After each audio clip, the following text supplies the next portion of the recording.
오늘 저는 은혜로 드려지는 인생이라는 제목으로 말씀을 나누겠습니다. 오늘 본문 말씀은 바울이 고린도 교회의 헌금에 대한, 특별히 연보에 대한 권면을 전하는 내용입니다. 바울은 먼저 마게도냐 교회의 헌신을 예로 들면서 고린도 교회에 도전을 주었습니다. 마게도냐 교회는 환난과 시련 가운데 있었습니다. 어려운 상황에 있었지만 자신들이 가진 것을 기꺼이 나누는 것을 기뻐했었습니다. 바울은 그들이 환난의 많은 시련 가운데서도 넘치는 기쁨으로 풍성한 연보를 드렸다고 말하고 있습니다. 여기서 연보라는 것은 판자로 풀면 버릴 연자에 도울 보자를 씁니다. 그래서 자신이 먼저 하나님께 드려진 후에 내 것이 아닌 하나님의 것으로 필요한 자를 위해 도우는 그 자기 희생을 바로 연보라고 합니다.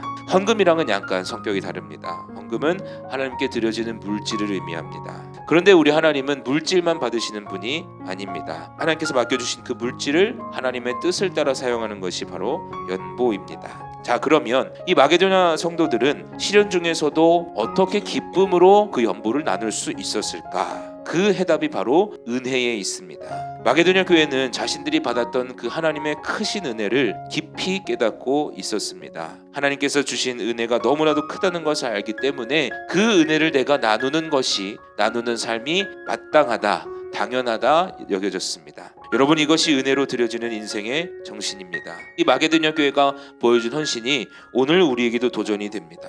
때로는 우리가 가진 것이 넉넉하지 않다고 느낄 때에 하나님께 드리는 것은 물론이요, 또 나누는 것을 주저할 때가 참 많이 있습니다. 그러나 크신 하나님의 은혜를 경험한 사람은 달라야 합니다. 말로 다할 수 없는 그 하나님의 넓은 은혜를 우리가 깨닫는 순간 우리의 부족함은 더 이상 문제가 되지 않습니다. 그 하나님의 은혜가 우리를 풍성하게 하는 것은 물론이요, 그 풍성함 가운데 이웃과 세상으로 흘러가게 하는 능력이 되는 줄로 믿습니다. 마게도냐 교회는 3절 말씀대로 힘대로 할 뿐 아니라 힘에 지나도록 자원하여서 헌금을 드리고 연보를 나누었습니다. 자발적으로 기꺼이 그 소유를 드렸습니다. 그래서 바울은 그들의 연보가 단지 물질적인 나눔에 그치지 않았음을 강조하는 겁니다. 하나님께 드려지는 인생은 단지 물질만을 드리고 나누는 것을 넘어서 우리 자신을 온전히 하나님께 드리는 겁니다. 우리의 시간과 재능, 열정, 그리고 우리가 품은 그 꿈까지 하나님께 모두 드릴 때에 그것이 하나님께 온전히 드려진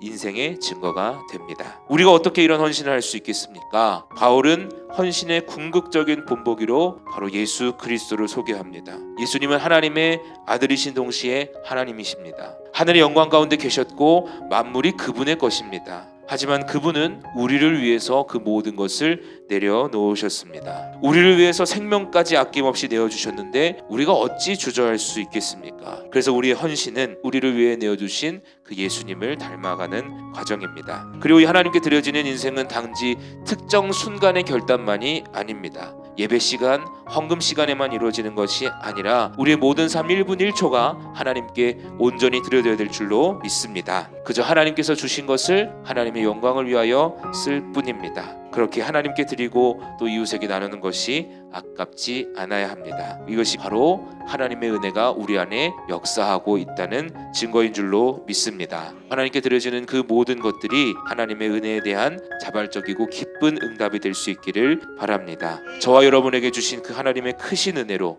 우리가 드려지는 인생을 통해서 하나님의 영광이 드러나는 복된 삶이 될 수 있기를 간절히 소망합니다.